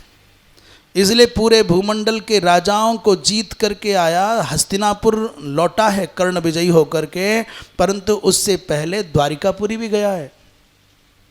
द्वारिकापुरी में परस्पर समन्वय समझौता हुआ, ठीक है जीत गए, मानो चलो आगे बढ़ो। कोई भी राजा जो विशेषकर पांडवों के पक्ष का है, वो इस समय अपनी ऊर्जा कर्ण के साथ युद्ध में नहीं लगाना चाहता। अन्यथा भला कर्ण की क्या ताकत जो द्वारिकापुरी से विजयी होकर के लौट आए। उन्होंने कहा 1 वर्ष बीच में बचा है और अपनी शक्ति का संचय करके रखो, महाभारत का भीषण युद्ध आना है, वहाँ सब हिसाब बराबर हो जाएगा। ये क्या बोलते हैं इसको, ये लोकल टूर्नामेंट है। लोकल टूर्नामेंट में आप हार जाओ कोई बात नहीं, जब फाइनल आएगा तब बताएंगे। इसलिए फाइनल की तैयारी करने के चक्कर में प्रायः कर्ण का कहीं विशेष युद्ध नहीं हुआ, जीत करके आ गया। पांडवों नहीं थे पांडवा सर्वे, हाँ उस समय दुर्योधन ने आनंद में भर करके भरी सभा में कहा, मित्र कर्ण में मान गया। 4 पांडवों ने चारों दिशाओं के राजाओं को जीता था, पांडव 4 गए और मेरा मित्र कर्ण अकेला जीत करके लाया है। मेरी मान्यता है तुम्हारे सामने 16वीं कला के बराबर भी पांडव नहीं है। ये कर्ण के लिए दुर्योधन कहता है। कला मरहंति षोडशीम। दुर्योधन ने सोचा कि जैसे पांडवों ने राजसूय यज्ञ किया है तो हम भी कोई बड़ा यज्ञ करें, राजसूय करेंगे। विद्वानों ने कहा रे भाई राजन, जब तक पूर्व का कोई राजसूय यज्ञ करने वाला राजा रहता है तब तक दूसरा राजसूय यज्ञ नहीं हो सकता। पांडवों के रहते तुम न कर पाओगे। दूसरी बात यह है, केवल प्रतिस्पर्धा के लिए मत करो, तुमको यज्ञ ही करना है तो और अनेक यज्ञ हैं। इसलिए वैष्णव यज्ञ करने का मन बनाया और वैष्णव महावैष्णव यज्ञ में बड़े बड़े महात्माओं को, देवताओं को और राजाओं को बुलाया। इस यज्ञ का निमंत्रण पांडवों के पास भी भिजवाया और जब निमंत्रण भीम के पास में पहुंचा तो भीम ने कहा, जाकर उस नीच दुर्योधन को कह देना हम यज्ञ में तो आएंगे, तुम्हारे आमंत्रण को स्वीकार करते हैं, परंतु इस हवन करने वाले यज्ञ में नहीं, उस युद्ध रूपी यज्ञ में आमंत्रित होकर के आएंगे। ये यज्ञ नहीं, हम 13 वर्ष के बाद संपन्न होने वाले रण यज्ञ में आवेंगे और तब तुम्हारे प्राणों की आहुतियां, तुम्हारे रक्त की आहुतियां उस युद्ध यज्ञ में देंगे। महाराज ये सूचना दुर्योधन को पहुंच गई कि भीम ने ऐसा कहा है। दान मान से, सेवा भाव से कौरवों ने सभी महात्माओं को, याचकों को, ब्राह्मणों को संतुष्ट किया। वैशंपायन जी महाराज कहते हैं, लोग कहते थे कि ये यज्ञ पांडवों के यज्ञ के जैसा नहीं है। ये जो दुर्योधन ने यज्ञ किया है वो युधिष्ठिर के यज्ञ की 16वीं कला के बराबर भी नहीं। वह तस्य क्रतोरंस कला मरहति षोडशीम। यज्ञ तुम्हारा बड़ा है पर पांडवों का यज्ञ तो महायज्ञ था। महाराज सबको सम्मानित करके दुर्योधन हस्तिनापुर में आ गया। कर्ण ने घोषणा कर दी, भरी सभा में कर्ण प्रतिज्ञा करता है, सब बड़े बड़े लोग बैठे हैं, बड़े बड़े सामंत, बड़े बड़े सम्राट बैठे हैं। उसने कहा जब तक मैं अर्जुन को मार नहीं दूंगा तब तक अपने गले में कोई माला नहीं पहनूंगा, तब तक कभी कहीं भी किसी से भी अपने पांव नहीं धुलवाऊंगा और कोई भी क्रूरतापूर्ण कर्म नहीं करूंगा। किसी भी याचक को कुछ भी मांगने पर अपने दरवाजे से खाली नहीं लौटाऊंगा। पादौ न धावये तावत यावन्न निहतोर्जुन। उस दिन के बाद कर्ण ने माला पहनना, पैर धुलवाना छोड़ दिया। जब तक मेरा ये संकल्प सिद्ध ना होगा मैं अर्जुन को न मारूंगा, तब तक चरण नहीं धुलवाऊंगा और तब तक माला नहीं पहनूंगा। और कीलाल जंग न खादेयम करिष्ये चा सुरव्रतम नास्तीति नैव वक्ष्यामि याचितो ये न के न चित। अनेक प्रकार के संकल्प मन में किए हैं, ये नहीं करूंगा, वो नहीं करूंगा, एक ऐसे दिव्य व्रत का नियम पालन करूंगा। यद्यपि बात अच्छी है, किसी भी व्यक्ति को अच्छे नियमों का आचरण करना ही चाहिए, पर इस दानशीलता के पीछे कुछ मनोरथ छिपा है और वो है भगवान के भक्त को नष्ट करने का दुर्भावना पूर्ण संकल्प। इसमें कोई संशय नहीं कि कर्ण धर्मात्मा है, इसमें भी कोई संशय नहीं कि कर्ण धर्मशील है, कर्ण दानी है, कर्ण योद्धा है। परंतु उस व्यक्ति के जीवन की 3 कमियां हमारी समझ में आती हैं। एक तो उसका जन्म अच्छी जगह तो हुआ, परंतु माता का दूध नहीं मिला। कुंती की कोख से होने पर भी उसको छत्राणी का दूध न मिला, ये पहली कमजोरी है। दूसरी कमी है उसका संग अच्छा नहीं है। दुर्योधन के संग ने कर्ण के अंदर सोई हुई जो पाप वासना है, जो द्वेष बुद्धि है, उसको हवा दी है। आप कितने भी धर्मात्मा हो, परंतु आपकी मैत्री अच्छी ना होगी, आपका संग अच्छा ना होगा, आप कुटिल व्यक्ति के संग रहेंगे, तो याद रखना आप कहीं न पहुंच पाएंगे। छिद्र वाला घड़ा चाहे जितना भरा जाए वो खाली का खाली रहेगा। कुसंग में पड़ा हुआ व्यक्ति कितने भी महान पुरुषों के साथ बैठ जाए, पर वो खाली का खाली ही रहेगा। आपका संग अच्छा नहीं होगा तो ध्यान रखना पहुंचोगे कहीं नहीं। इसलिए पहली तो प्राथमिकता है मैं अच्छा हूं, इतना पर्याप्त नहीं। जिस जगह मैं बैठता हूं, जो माहौल, जो वातावरण मैंने चुना है, जो बैठक मैंने चुनी है, वो भी श्रेष्ठ व्यक्तियों की होनी चाहिए। कर्ण के जीवन की सबसे बड़ी विडंबना है कि वो दुर्योधन के एहसान के तले इतना दबा है कि उस दुष्ट दुर्योधन की दुर्नीति का विरोध नहीं कर पाता। तीसरी सबसे बड़ी कमी, भगवान के भक्त को उन्होंने शत्रु मान लिया। सदाचारी पांडवों को अपना विरोधी मान लिया। जो पांडव स्वप्न में भी किसी का अमंगल नहीं सोच सकते, किसी का अनर्थ नहीं कर सकते, कभी अनैतिकतापूर्ण आचरण नहीं कर सकते, सदा प्रतिस्पर्धा के चक्कर में, ईर्ष्या के चक्कर में, द्वेष के चक्कर में भगवत भक्त से बैर मोल ले लिया। 3 कारण हैं जिनके कारण सब अच्छाइयाँ होने पर भी कर्ण कहीं न पहुँच पाया। और एक बात थोड़ी उल्टी कहूँ, भाग्यहीन है कर्ण। बचपन में माँ न मिली, पिता न मिला, बड़ा हुआ तो गुरु का संग ना मिला, कभी मित्र का साथ ना मिला, और कभी महाराज संतों का साथ मिला, भगवान का भी साथ मिला, माता मिली नहीं, पिता मिला नहीं, गुरु ने भी त्याग दिया। और ऊपर से कमी क्या रही, खूब जप तप भी किया, खूब दान धर्म भी किया, पर दुर्योधन की छाया से बाहर ना आ पाया। महाराज ये कमियां कर्ण को बहुत महान होने पर भी बौना बना देती है। निवेदन ये है कि जब कभी समस्याओं से घिरे हो तो भी सावधान रहो, नीच व्यक्ति का संग न करना, झूठे, मिथ्याभासी, निंदा करने वाले, चोर व्यक्ति का संग न करना। जो व्यक्ति झूठ बोल सकता है ना, वो दुनिया में कोई भी पाप कर सकता है। यो निथा संत महात्मानम अन्यथा प्रतिपद्यते। मैं भक्त नहीं हूं, पर मैं भक्त जैसा दिखना चाहता हूं, चंदन से, माला से, बालों से, कपड़ों से, बातों से, तो मैं फिर कोई भी पाप कर सकता हूं। यो अन्यथा संतम आत्मानम अन्यथा प्रतिपद्यते किंतेन न कृतम पापम। महाराज उसने और कौन सा पाप नहीं किया। दुष्टेन आत्मापहारिणा, वो तो आत्महंता है। मैं ज्ञानी नहीं हूं, पर ज्ञानी बनने का दंभ मैंने पाला, एक आडंबर बनाया, एक ऐसा आवरण बनाया है कि लोग मुझे ज्ञानी माने। मैं त्यागी और विरक्त नहीं हूं, पर मैंने अपने शब्दों का ऐसा जाल चुना है, बुना है कि लोग मुझे त्यागी और विरक्त माने। तो फिर ये दंभ है, ये पाप है, ये पाखंड है, ये पतन का सबसे बड़ा महाद्वार है।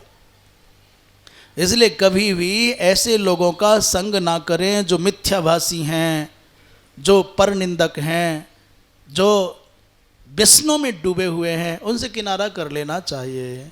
वृंदावन बिहारी लाल की।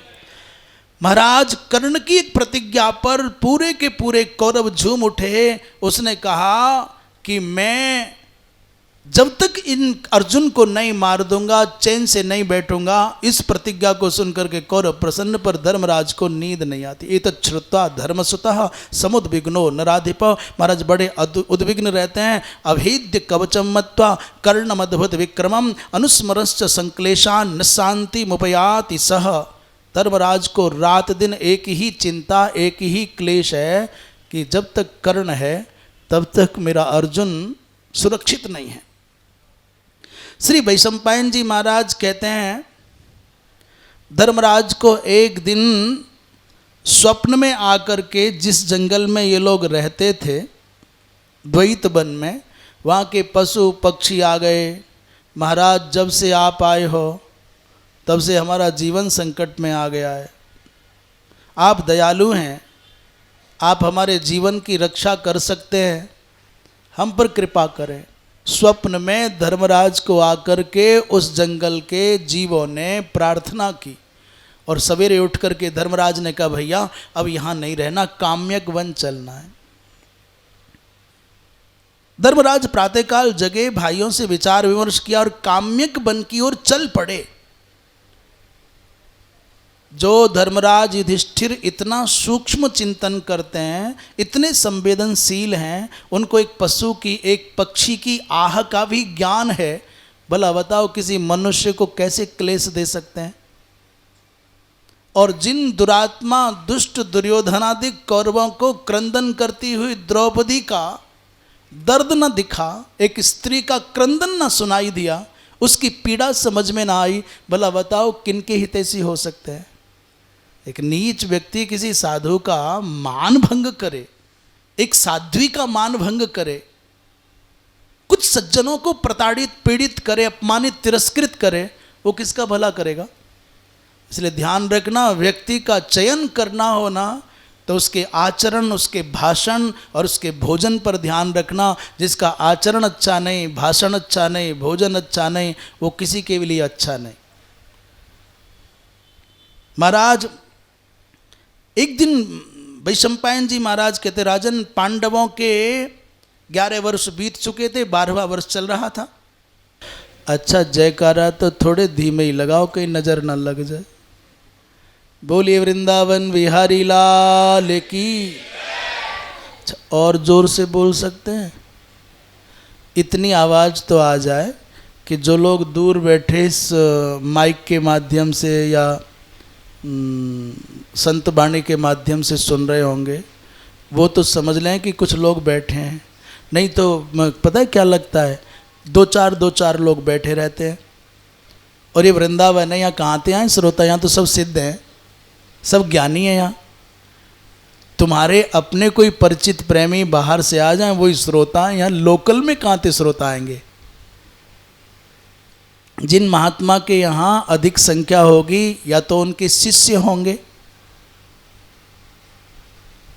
क्यों आएंगे काई के यहाँ और दूसरे के यहाँ। तुम बाहर से जितने लोग ले आओगे सो ही श्रोता हैं, नहीं बाकी तो सब अपने अपने कमरे में सोता है, फिर काई को आवेंगे। तो जब ये भैया कभी कभी कैमरा घुमाते हैं तो दो उधर बैठे दो उधर बैठे कम, तो हमने कहा भाई ये वृंदावन है, यहाँ मनुष्य कम सुनते हैं, यहाँ देवता ज़्यादा सुनते हैं। वृंदावन की ये, इसमें कोई संशय नहीं करना, वृंदावन की कण कण में चिन्मय सत्ता है। अदृष्ट रूप में असंख्य असंख्य सत्ताएं इस संवाद के साथ जुड़ी होती हैं। जहाँ शास्त्र का सिद्धांत चलता है वहाँ चाह रहती है, और जहाँ शास्त्र के प्रतिकूल आचरण होता है भद्र क्यों जाए। इसलिए ये वृंदावन है, ब्रजमंडल है। ऐसा नहीं सोचना कि कम श्रोता हैं कि ज़्यादा श्रोता हैं, पर तुम तो जयकारा इतनी जोर से लगाओ कि बिहारी जी के कानन तक तो पहुँच जाए। वृंदावन बिहारी लाल की, श्री राधा रानी की। महाराज वैशंपायन जी कहते हैं, धर्मराज कभी अपने मन की पीड़ा को व्यक्त नहीं करते, परंतु चिंता के कारण नींद तो नहीं आती। 11 साल बीत गए, 12वां साल लग गयो, 1 वर्ष अज्ञातवास कैसे कटेगो। भले गंभीर व्यक्ति बड़े घर के बड़े एकांत में चुपचाप खड़े होते हैं, वो कुछ नहीं बोलते, पर बड़े सचमुच बड़े ही होते हैं। बड़े जो होते हैं वो हर छोटी बात पर क्षुद्रता की तरह से, क्षुद्र व्यक्ति की तरह से टिपर टिपर नहीं करते, गंभीर सहन शक्ति से भरे हुए। एक दिन वेदव्यास जी न सुस्वाप सुखम राजा हृदय शल्य रिवार पितई, नींद नहीं आती धर्मराज युधिष्ठिर को, ऐसा लगता है छाती में सूल जैसे चुभ रहे हैं। एक दिन वेदव्यास जी महाराज अब की बार कुछ लंबे समय के बाद पधारे, तो जैसे ही संत आए तो पांडवों को लगा वसंत आ गया। वैसे पांडव इस विषय में बड़े भाग्यशाली हैं, जितने संतों की कृपा पांडवों के ऊपर है उतनी कृपा तो मुझे नहीं लगता किसी और के ऊपर हुई भी होगी।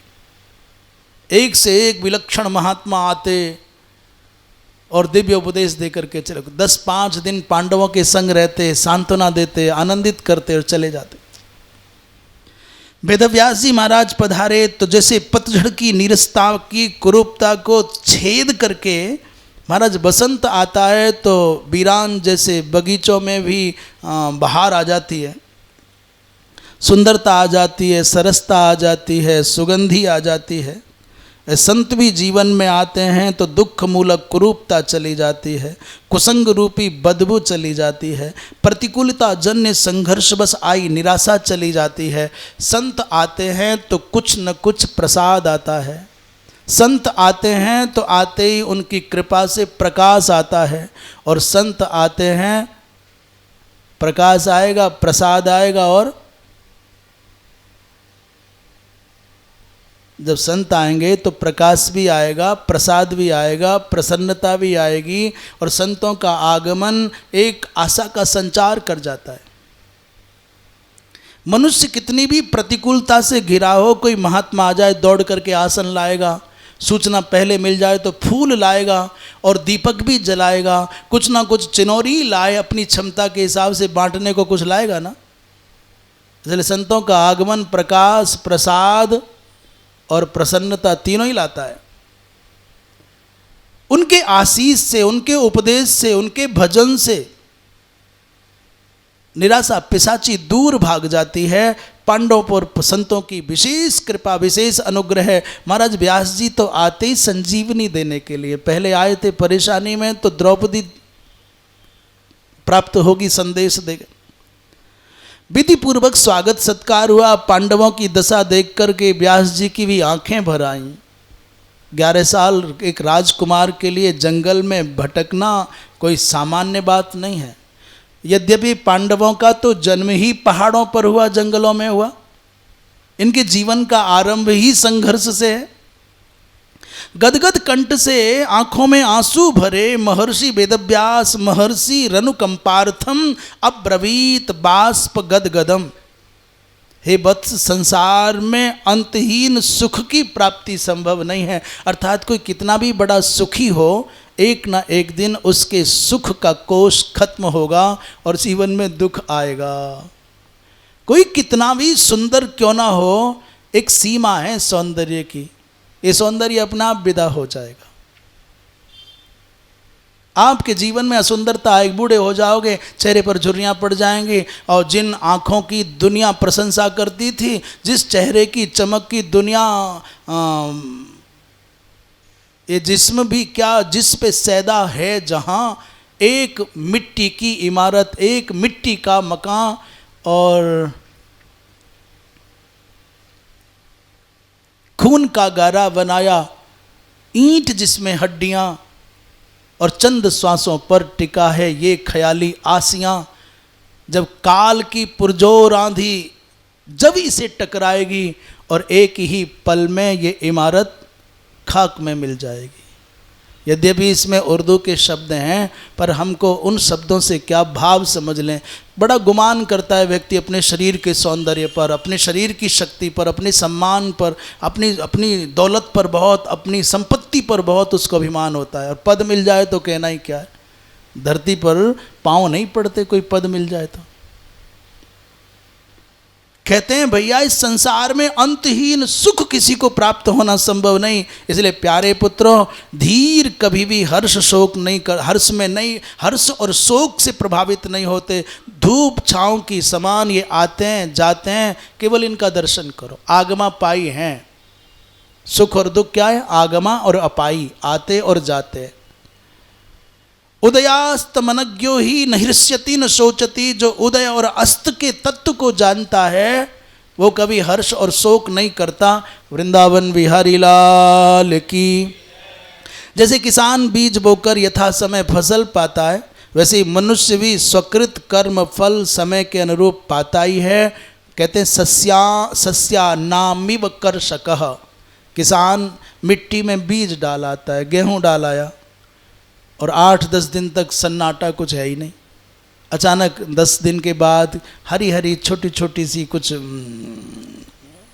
निकलती हैं, धीरे धीरे धरती हरे रंग की हो जाती है। एक दिन आता है, पानी लगाने से, खाद लगाने से, बाड़ लगाने से, रखाने से फिर रंग बदल जाता है खेत का। वो खेत का रंग, मिट्टी हरे रंग में बदल जाती, माने फसल खड़ी हो जाती, और फिर जब पकती है तो लगता है सोना लगा हुआ है। पीले पीले रंग के धान के पेड़ों पर स्वर्ण की आभा वाले धान माने चावल लगे रहते हैं। पीले पीले सुनहरी आभा के गेहूं के पेड़ पर गेहूं के दाने लगे रहते हैं। उस समय लगता है धरती अब पूर्णता से स्वर्णमयी हो गई।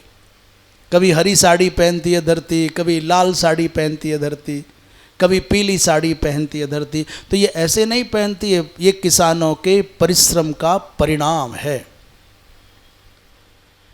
इसलिए आप सब तप करो। तप से बढ़कर के दुनिया में पुण्यार्जन का कोई साधन नहीं है, और तप से धरती पर कोई भी अप्राप्तव्य नहीं है। सोमवार का ही व्रत करने लग जाए ना, तो भी मनुष्य के लिए संसार में कुछ भी अप्राप्तव्य नहीं रहता। एक भी कोई नाम भी जप करने लग जाए, एक कोई नियम रख ले, तप करने लग जाए, तपसो ही परम नास्ति तपसा बिंदते महत ना साध्यम तपसा किंचित इति बुद्धिस्व भारत। ये समझ लेना, वेद व्यास जी महाराज की वाणी है कि प्रत्येक मनुष्य को कुछ न कुछ, कोई ना कोई व्रत, कोई ना कोई जप, कोई ना कोई तप अवश्य करना चाहिए। और ये तपस्या, ये व्रत, ये अनुष्ठान, ये जप आपके जीवन में तब काम आएगा जब दुनिया का कोई सहारा आपके साथ ना होगा। इन्हीं शब्दों के साथ वक्तव्य को विराम। वृंदावन बिहारी लाल की।